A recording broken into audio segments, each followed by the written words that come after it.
Great. Thank you very much. So my name is Dr. Melanie Buttle, and I am the principal of Gzowski College. Welcome to our series. I am just going to provide a land acknowledgement and then turn this over to Kat for a minute.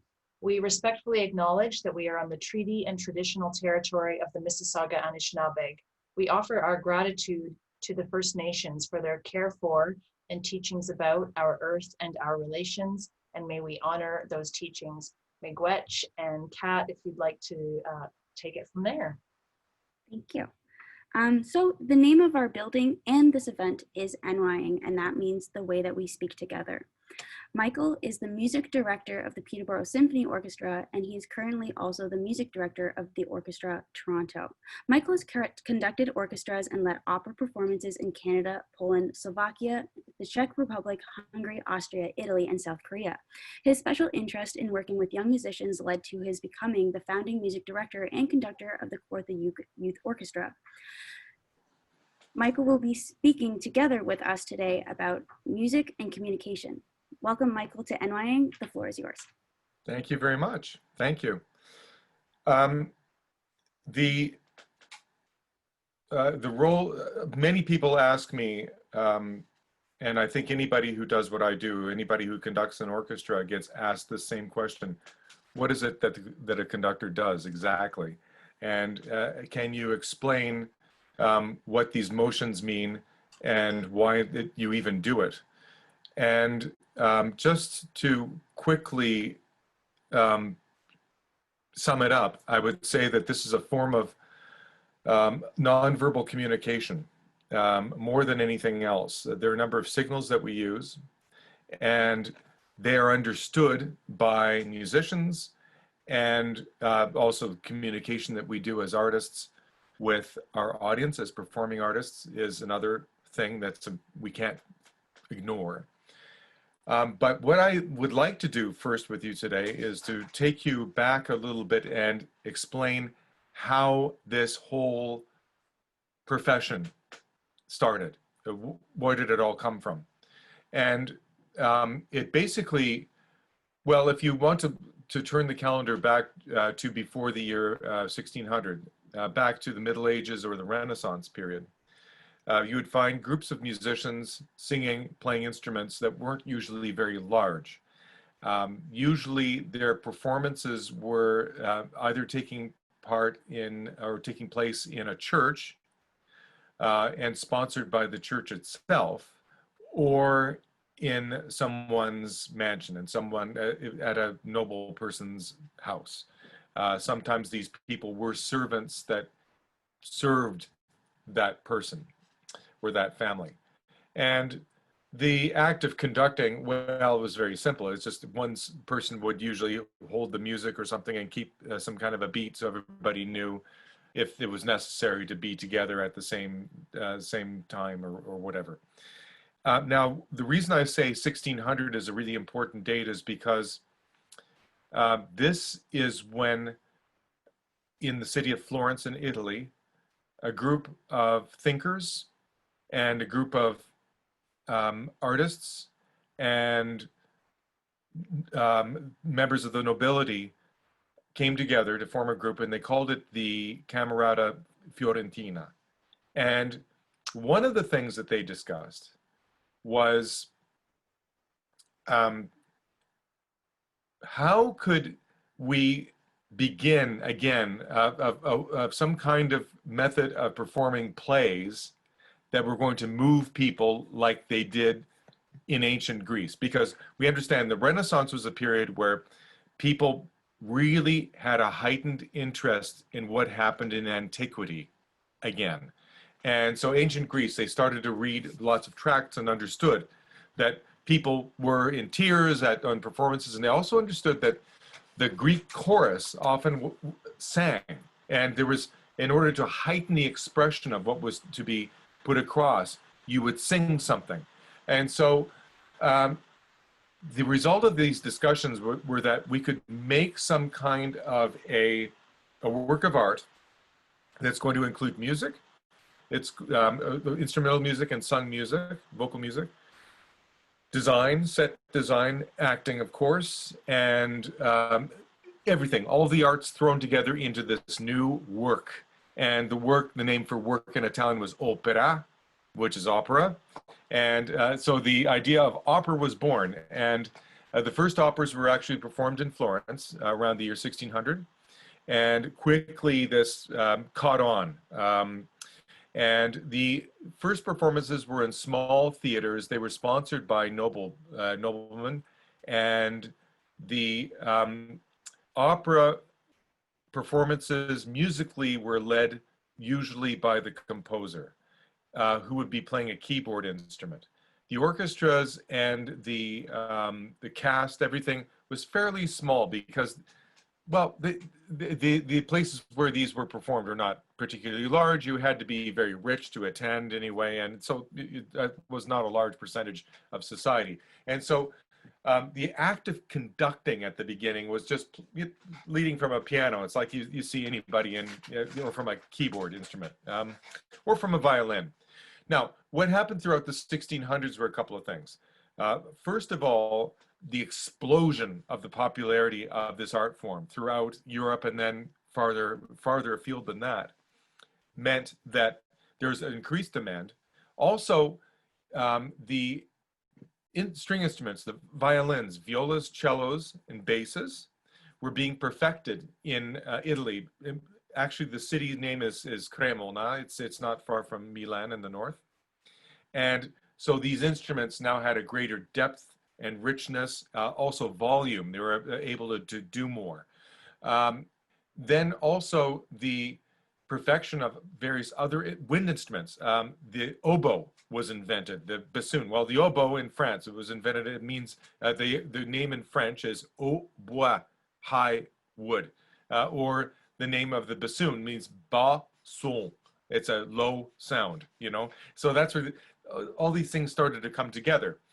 They brought in instruments that were used for hunting, the French horn, because that was a hunting instrument, you know, so that came into the orchestra. All these things changed until you got to a point that, well, let's jump ahead a little bit. In the 18th century, we had, of course, people writing music for the church. Bach was a great example of this. He led his performances usually from a keyboard, sometimes from a violin, or you had members of the nobility. There was a family in Austria and in Hungary called the Esterházy family. They were extremely rich, and they had a composer who worked for them whose name was Joseph Haydn, who ended up basically perfecting the idea of the symphony as a piece, as a work of as a piece of music. And Haydn was responsible every week to look after the production of the Count's own opera company. He owned his own opera company there. He had his own orchestra. It was about 25 musicians. So he had to write music for them every week. He had to write small pieces of music for the Count to play on his instrument. It was called a baritone.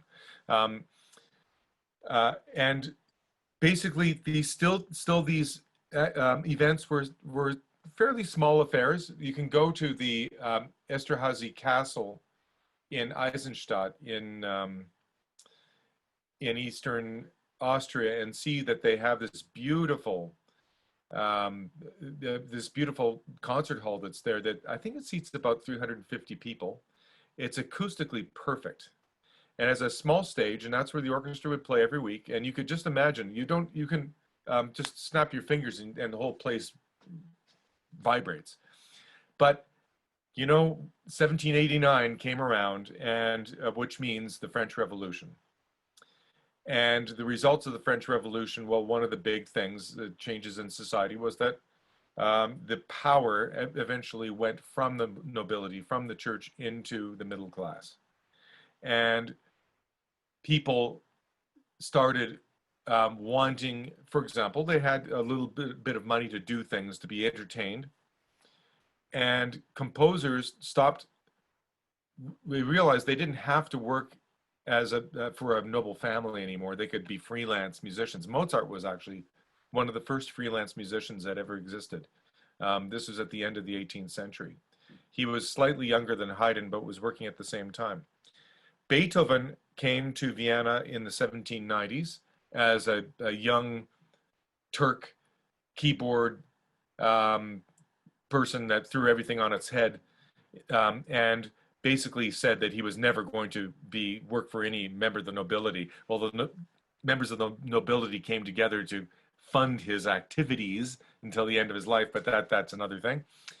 But you started to see subscription concerts happening in larger theaters. And for example, a composer, Beethoven, would put on a concert to raise money for himself and to present the world premiere performances of some of his pieces.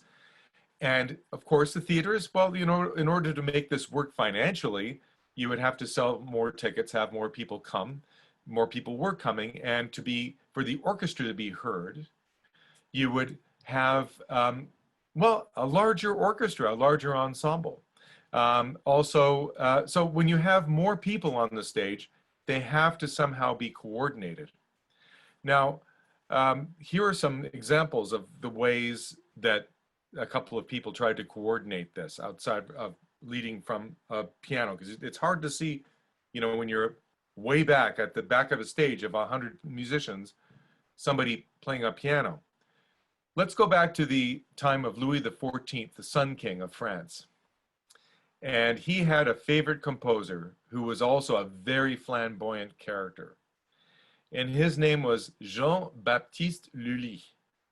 And Jean-Baptiste Lully had this big wig, black curly hair, kind of like the Sun King himself, wore very colorful clothing, and conducted his works standing in front of the band with this big long, I don't know, like a bandmaster, you know, like a big rod or something with a pom-pom on it, and they lift this thing up when you see marching bands going down the street.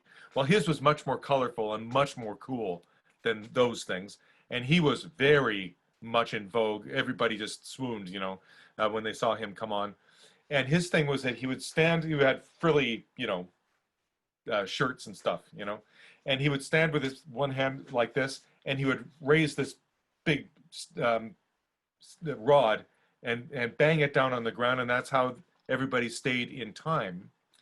And so the story goes that the Sun King, Louis XIV, was kind of bored for a little bit of time of Lully, and Lully fell out of favor for a few months, and Lully, you know, he couldn't take this. You know, how can I need to be, you know, in the center of attention? And so he wrote a new piece, a big new opera, and he had it performed at Versailles, and he was there. King was there, all the court, and Lully wanted to make a big show. So he was more energetic than ever. And now I forgot to mention that the bottom of this staff that he would use was sharpened. And so sometimes you hear this bang, bang on the floor, you know, and when they would perform. So he's there and he's just getting into it. Bang, bang, bang, bang. And he got so excited that the edge of the point of the staff went through his foot. So he finished the performance because you couldn't stop in front of the king. He went home, stayed in bed for a few days, and it turned gangrenous. And finally, he died. So that is the first conducting casualty. And not the only, you know. Now, Beethoven, I mentioned Beethoven. Well, Beethoven was a great composer. He wasn't a great conductor because he was so wrapped up in his, well, first of all, he was losing his hearing. That was one thing. He ended up being completely deaf, you know. But his people have written from the orchestra that when he would conduct, and of course they would get the music on the day of the performance, you know. He was up all night finishing the parts and he'd put it on your stand.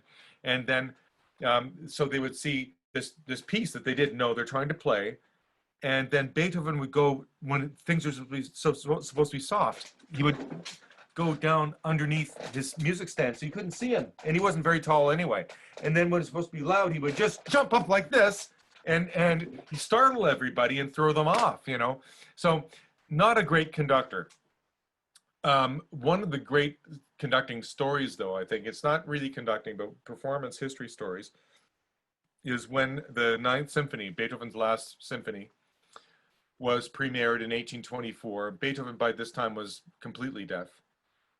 He wanted to be involved somehow in the performance, but because he was so deaf, and he knew this, they let him sit on the stage and just trying to feel the vibrations of what was going on. And there was a big orchestra. This is, 80 to 90 people in the orchestra. It's also for a chorus of about 150 people and 4 singers. It's a big, big piece of music. And so, and it's a long piece. It goes about an hour. And at the end of the piece, Beethoven had his eyes closed because he was listening to it in his mind, really more than anything else. And the singer, the soprano soloist, had to go to him and get him to look at the crowd because they were all standing on their feet and cheering and throwing things. They were so, elated by this message of brotherhood and equality and joy, all the great things that music can bring. Now, to the actual modern idea of conducting. Well, this would have happened just a few years before Beethoven's 9th performance. A musician whose name was, I've forgotten. Yeah, Ludwig Spohr, who was a German musician, realized that if he held a baton white in front of an orchestra, that it would be easier for the musicians to follow, especially if you're 10, 20 meters away. It's easy. Now, if I would have to turn the lights off in this room to really make my point, and I'm not going to do that, but when you're in a theater, you see black behind you, and it's really, that's why it's white. And so that's a very simple way of solving this problem. But I'm going to talk a little bit about the language of conducting that every musician understands. And it starts with the right hand. Some people, it's the left hand, but they're very rare. You see the baton going in the left hand of somebody, but even if they're left-handed. Anyhow, one of my colleagues told me this recently, and I thought this was interesting, that it's because the left part of the brain controls the right hand, so that's the Cartesian, with mathematics and everything. So this is the hand which shows the musicians patterns. And exactly. And so a pattern in 2 is 1, up, down, 2. Now what we are taught to do is imagine that we have a table and we're just letting the baton touch that imaginary table, and that's what the musicians see. And so when they see that, 1, 2, I don't have to say to an orchestra, this piece is in 2. They see that it might say 2 in the music, but they understand that pattern, or that is in 3. I'm doing a triangle like this. Or 4, I have 1 to the side, to the other side, and to the roof. 1, 2, 3, 4. Now, also what I can control here are a couple of other things. It's not just the patterns. It's the speed. And so if I'm going to take that piece in 3, 1, 2, 3, I'm going to move back a little bit because I'm a little too close. 1, 2, 3, and I'm going to get faster. You're going to see that my motions are going to get smaller and smaller because I need less time to go in between. But I don't mean it, my intention is not that it gets quieter. It's just that it gets faster. And then as I go slower, my motions get just a little bit larger. So that's another thing that conductors and musicians understand from each other, hopefully. Other things that we talk about in music is the whole idea of articulation. And for communication, articulation is extremely important because that's how we understand each other. We always, we hear, my mother used to say this, I don't know about yours, that, can you please articulate with your words better? Can I please, I can't understand what you're trying, now my mother was also an English teacher, so all that's fine, but that's articulation in music as well, because some music is going to be legato. The words that we use for classical music come from Italian usually. That's a long tradition that goes back farther than 1600, but anyhow. Legato, so that's when everything is smooth, the music is all together. And so I, as a conductor, in my 3-beat pattern, I can show that I'm really looking for a very smooth or maybe a less smooth legato, or maybe I'm looking for something that's going to be very strongly articulated. That we call that marcato or staccato. That means it's just short and to the point.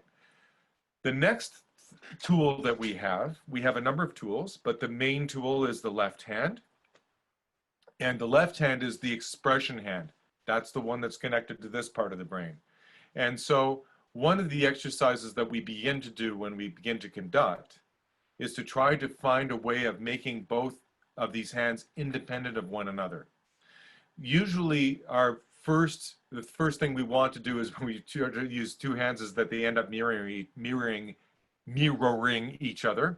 And so one of the exercises we do is that's making things louder and making things softer, right? In other words, give me more. Oh, stop.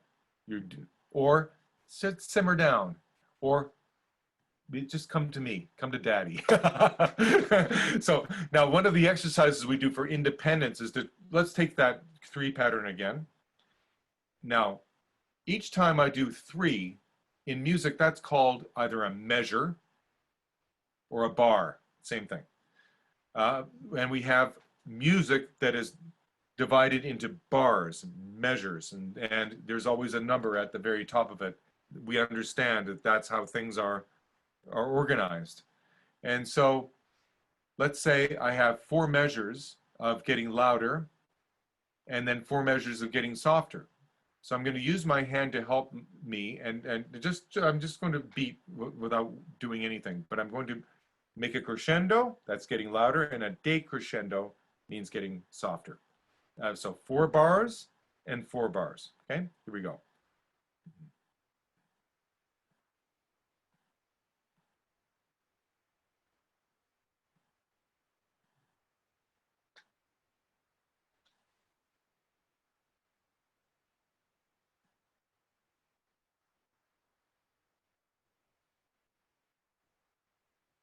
Now, I committed a couple of things coming down, didn't I?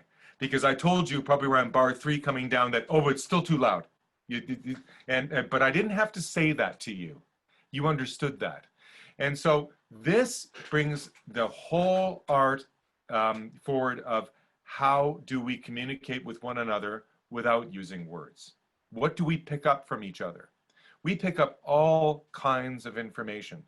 It's interesting, Zoom calls have really made us all very sensitive to these kinds of things. We see how people are reacting. Sometimes we feel that we want to give a reaction when we're in a meeting, to say, yeah, well, yes, I agree, that kind of thing. More so than we probably would if we were doing a meeting in person. Well, the same thing with an orchestra. In my experience, it's been because there's so many people, there's so little time. The reason why there's so little time is because particularly professional orchestras, but not only, it's an expensive thing to do. When you're paying people on the clock, you have so many rehearsals, usually 3 or 4, to put something together. And it had the concert quality has to be high level, because everybody knows nowadays with YouTube and everything else, iTunes, it doesn't matter where you go. You can hear the highest quality music making anytime you want by just flicking something on. So we have to do, that bar is set so ridiculously high and we have so little time. So we don't have time to stop an orchestra very much. And when we do stop an orchestra and say something, because we do, it has to count for a lot. But it's all about our ability to make it really obvious about what we want in the music. Let's take an example. Let's pretend, I don't know, if somebody has do any of you have a birthday today? No, okay. Well, anyhow, let's say happy birthday to, I don't know, let's say happy birthday to Melanie, okay? It's gonna be let's pretend it's your birthday. Okay, so we're gonna sing happy birthday to Melody. You don't have to actually sing, but I'm gonna conduct it for you. And I'm gonna show you which word is the most important. So you're the virtual choir, but in all music, just like in all communication, we're trying to make a point. We don't want to speak monotone. We have to make a point. We have to communicate. And so for me, I have to decide what is most important in here. Is it the birthday? Is it the happiness? Is it Melanie? Or, you know, is it you? You know, there's got to be something. So here's a simple example, and I'm not going to use my baton. I'm just going to use my hands here. Okay, here we go.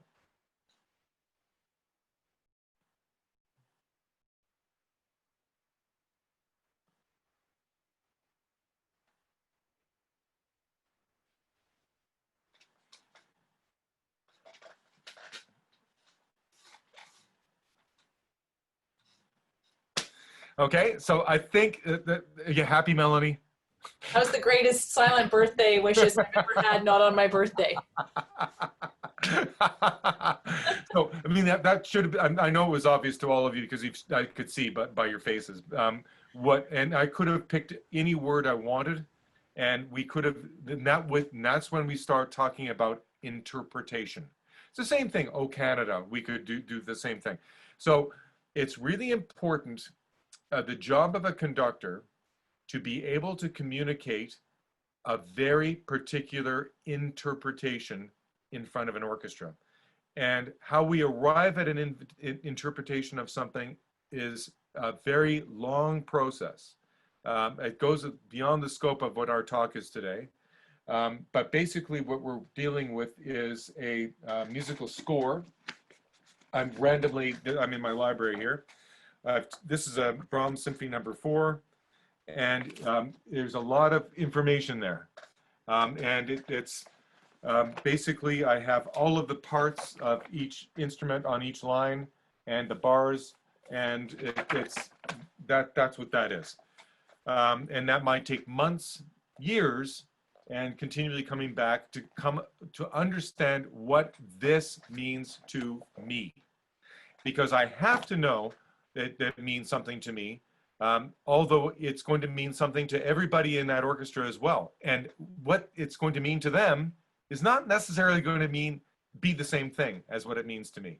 So I have to at least establish an interpretation to give to them and listen to what they play back, and then try to figure out quickly on the spot, how do we make these things work?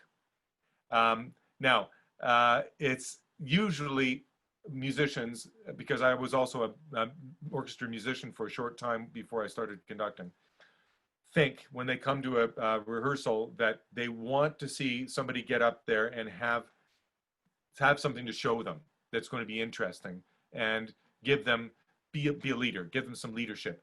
What they don't want is for that leader to stand up there and make them feel bad about themselves. What they do need is that leader to stand up there and to encourage them and inspire them to give their best collectively. And when that happens, it is magic. And also the whole element, because we talked about this at the very, very beginning of today's meeting, we're missing an audience now in the middle of COVID, because the audience plays a huge role in this entire process. We're trying to now do virtual performances over this next period of time. Most orchestras, the PSO will be doing some things, so stay ready, because we'll be having some concerts ready to offer. But right now, most orchestras are trying to do things without an audience back there at all, and it is hard. It's really difficult, and so we have to imagine that the audience is there. But orchestra musicians are lucky in the sense that we at least have each other, so we can play kind of for each other, and that's where we're going right now. Now, before I start asking if you have any questions about anything, I wanted to share a couple of videos with you from YouTube. And that's where I'm going to actually share my screen.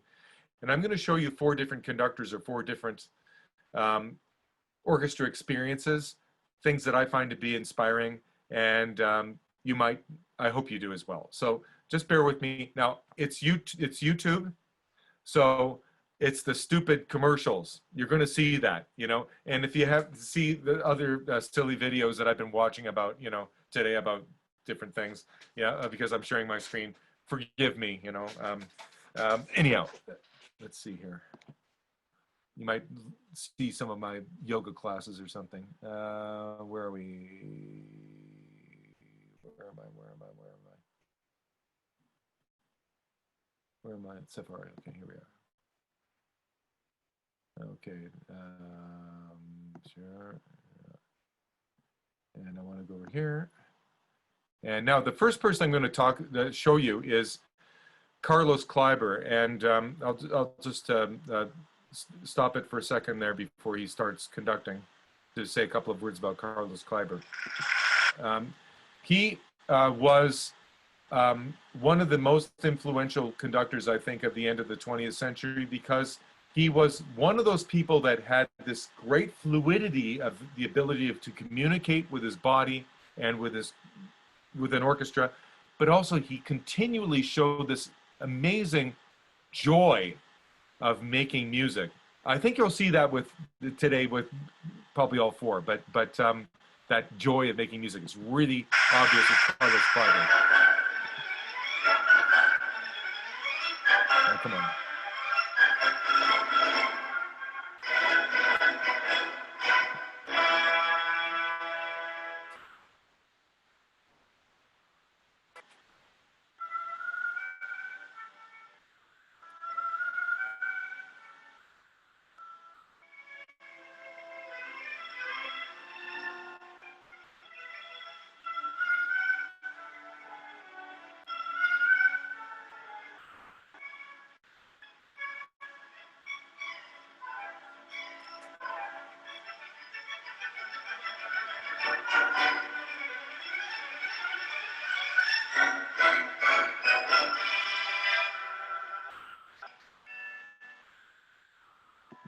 I'm not showing you very much of Carlos Kleiber, but you get the idea from there. And so the next person I'm going to show you is, I'm just going to get back here, let's go back there, is another very influential person from that same time period, the end of the 20th century, died in 1989, Herbert von Karajan. Now he's very different than Carlos Kleiber. And you'll see one of the ways that he's very different is that he almost always had his eyes shut, completely shut. But at the same time, you see this visceral communication with his body and the musicians.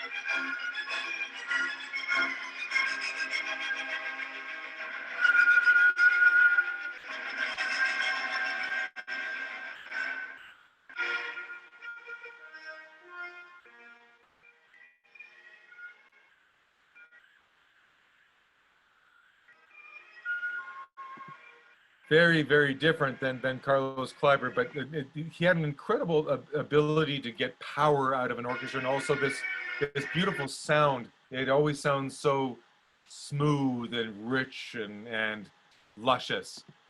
Now, his main rival was Leonard Bernstein, and we're going to see this beautiful, I love this. Bernstein, towards the end of his life, conducted the Vienna Philharmonic a lot, and here is an example of him conducting a piece with his eyes only. So you saw, what you just saw was, what you just saw was Karajan conducting without his eyes, with his hands and his body.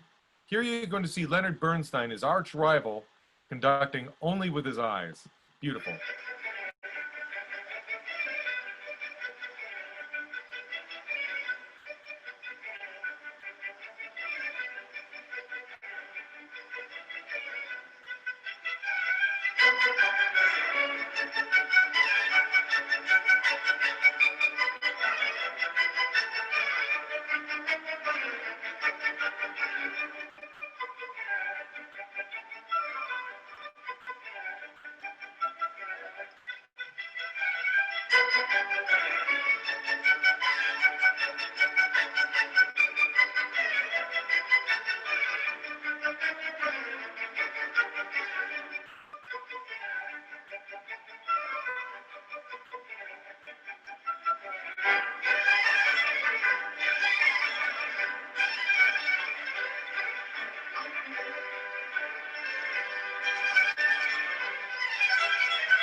Now I'm going to pause that because it goes on for a few more minutes, but it's just delightful, and I encourage you all to look at that on YouTube at some point.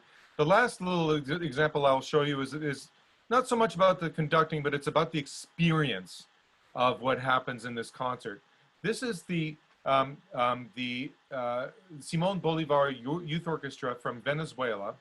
It was formed in 1975 as a program for young people from impoverished neighborhoods in Caracas to get off of the street and to learn an instrument as opposed to just hanging out on the street.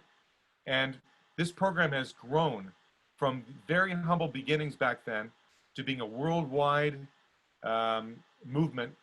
I think there are tens, or I think there's more than 100,000 orchestras founded in the Sistema program throughout the world. This is the first one, the main one, the one from Caracas, and it's with their conductor, whose name is Gustavo Dudamel, and he's doing a Christmas concert for them. And you can just see the audience exploding. It's music by Leonard Bernstein. It's the mambo from West Side Story. I just love this. I love the way the audience reacts. If I start crying, I do every time with this. Here we go.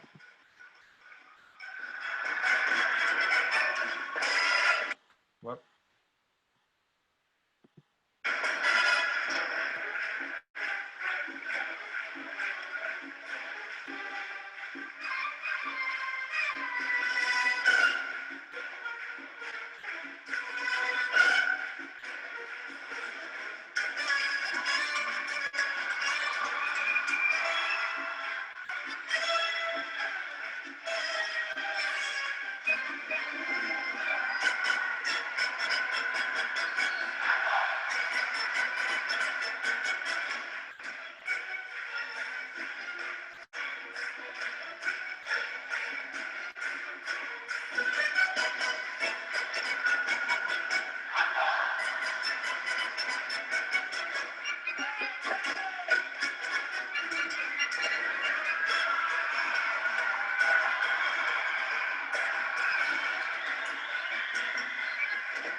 Now, gives you some idea of some of the things that inspire me. There are all kinds of things. That's just a very little bit. And I've tried to maybe show you some of the things or explain some things about what a conductor does. If any of you have any questions, would be really happy to talk. That was awesome. Thank you. I just sort of sent into the chat. You can all come off camera and throw out a question if you want to. That was fantastic.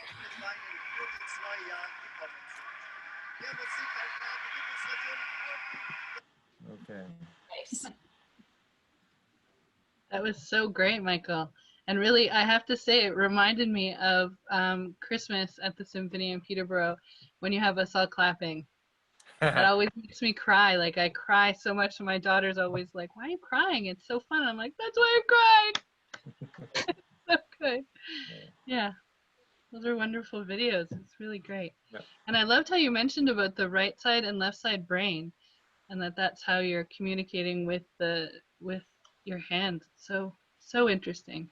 Although I had a question about that as a left-handed person, because I was thinking about, as I was conducting on my desk, I was thinking about my high school music and learning to conduct and thinking, oh, I wonder if I found it different, or if it's different when I am, because I do use my right hand, but that's because that's how my music teacher taught me. And I tried to use my left hand when you were talking, and I thought, nope, I can't do it with my left hand because I learned it with my right, but I'm left-handed. So it made me think a lot about my brain and music. I often wonder about that because there are many left-handed conductors who do use the right hand, the baton. Some of them, very few, do go ahead and conduct with their left hands.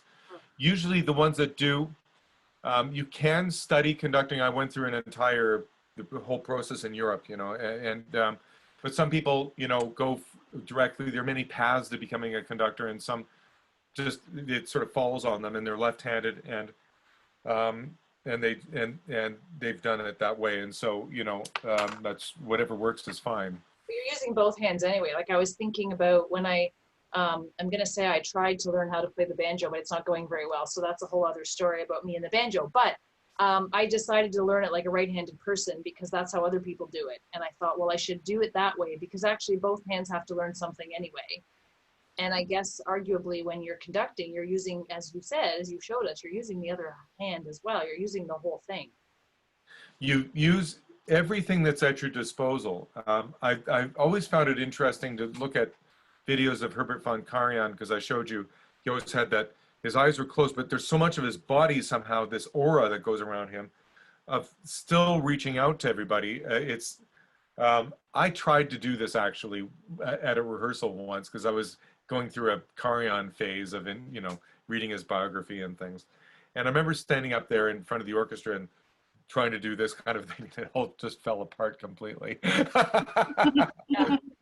Well, I was thinking that seems impossible to do it with your eyes closed, because I was thinking, oh, wouldn't you want to look at the players? Like, wouldn't you want to look at the musicians? I don't know how. I know he's using his ears. I get all that and the senses, but don't you find, Michael, that you need to see the people?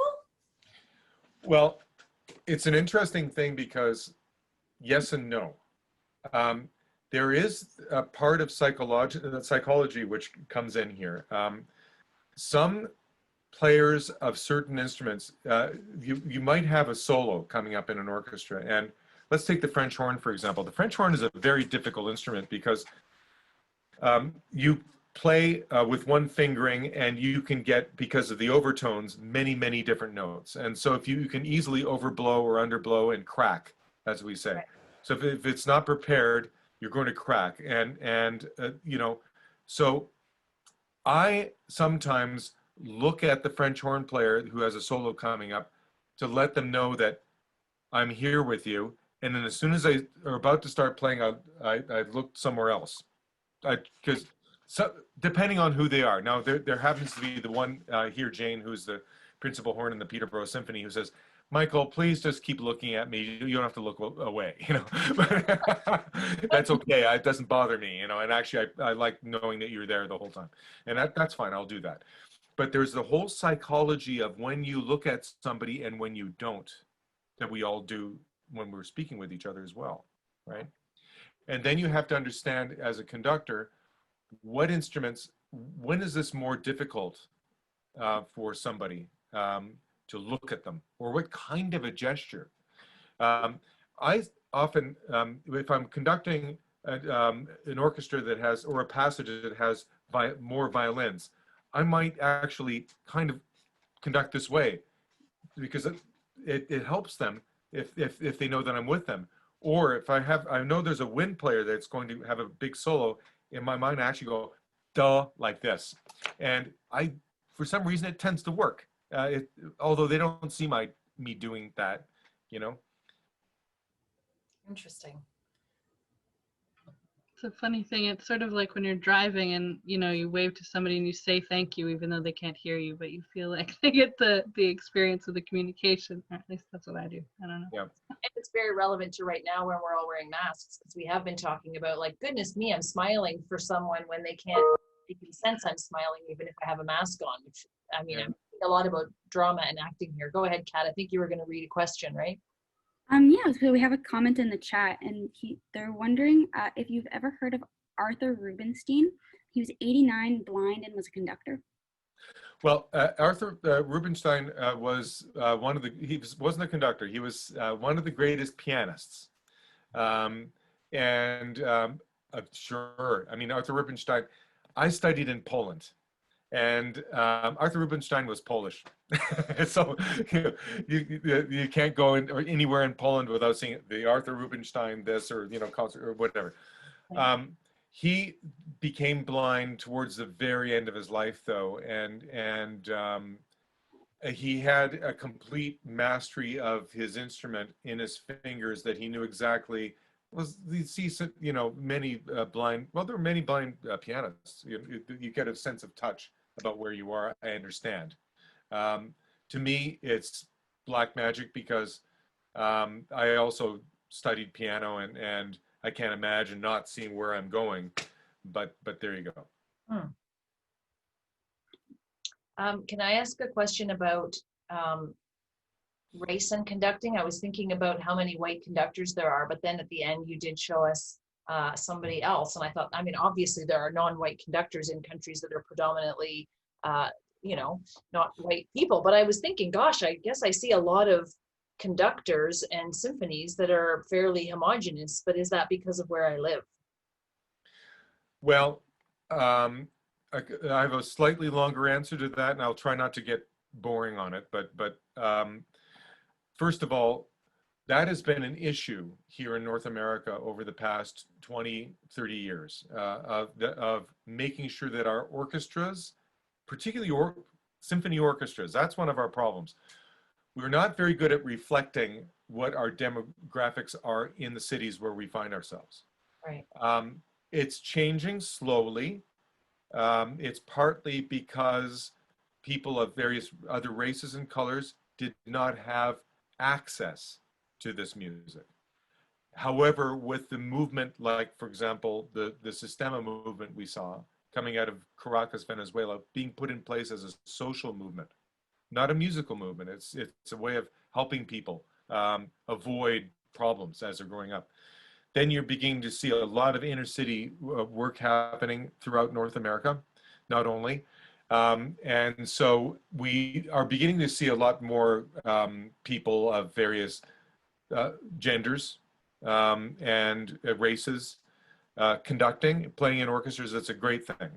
Also, when I had my first job outside of Poland, I was invited to South Korea to be a guest professor for one semester, and I saw the incredible music activity in that country.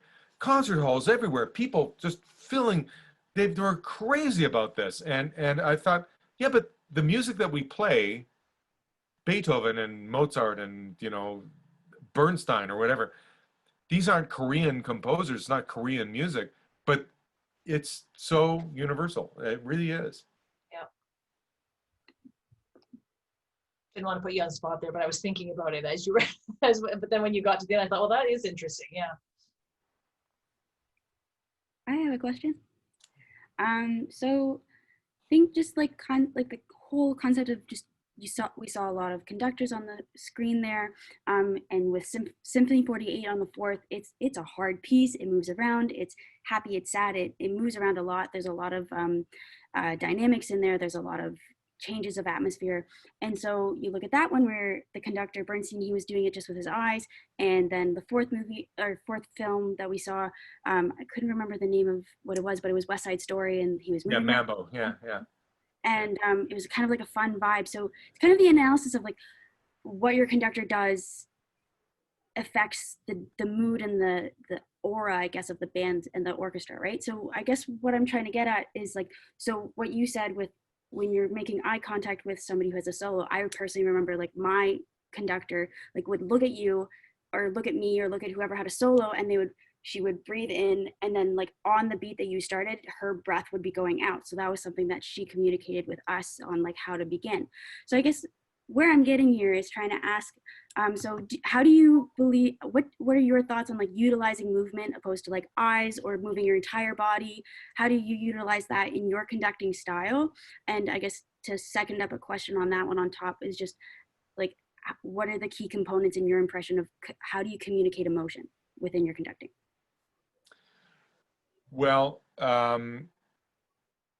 we often, I was, like I mentioned, I was a product of a system of studying. I went to a conservatory system in Poland, which is, you know, a European or even slightly Russian system, where I studied in front of a professor and in front of a class of my peers, and worked on my craft several hours a week.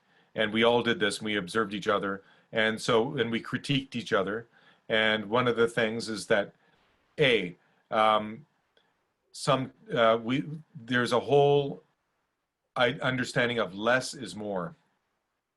And usually what happens when somebody begins to conduct a group, it's a very emotionally draining experience, but also exciting.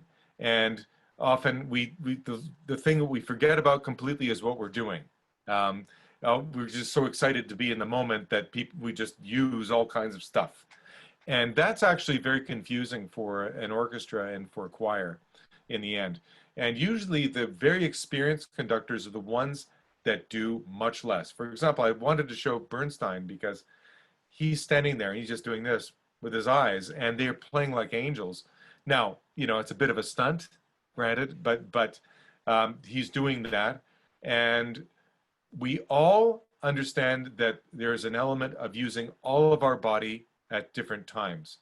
We sometimes when we're studying, when we're at that, you know, at university or whatever, studying conducting, we try to actually try different things. For example, I'll stand back and show you one. This was when you want to get the attention of the orchestra, it's when you normally stand, you have your feet slightly apart, and then you want something to happen, and all of a sudden you just jump to attention like this with your feet. It's like this. So I'm conducting like this, that kind of thing. Thump, thump, thump.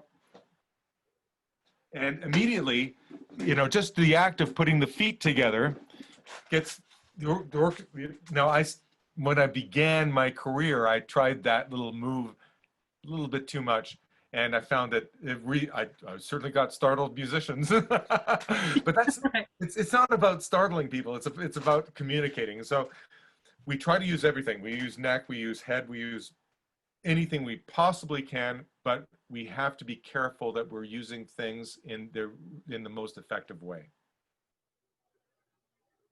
I think I need to take a page from that book. As a professor, I'm a bit of a, as many who know me know, I'm a talker.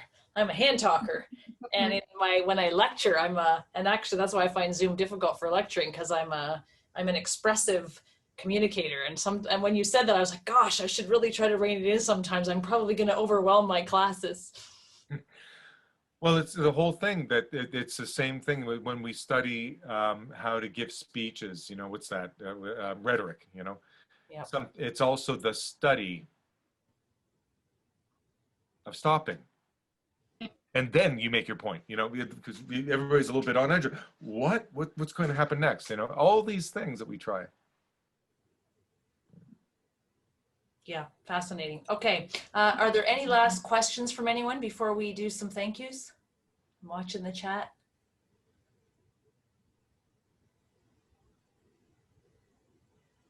Nope.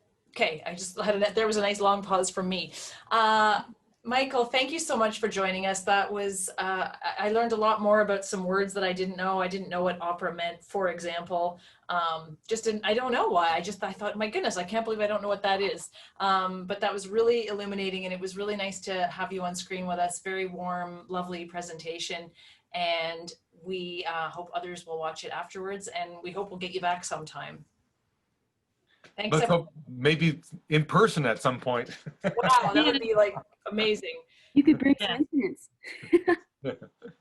Thank you very much for having me. It's been a great pleasure to talk to all of you, and all the best with the future meetings. Thanks so much. And thanks to all of you for coming. It was really nice to see everyone. Yes, thank you. Thanks Bye. so much, Michael.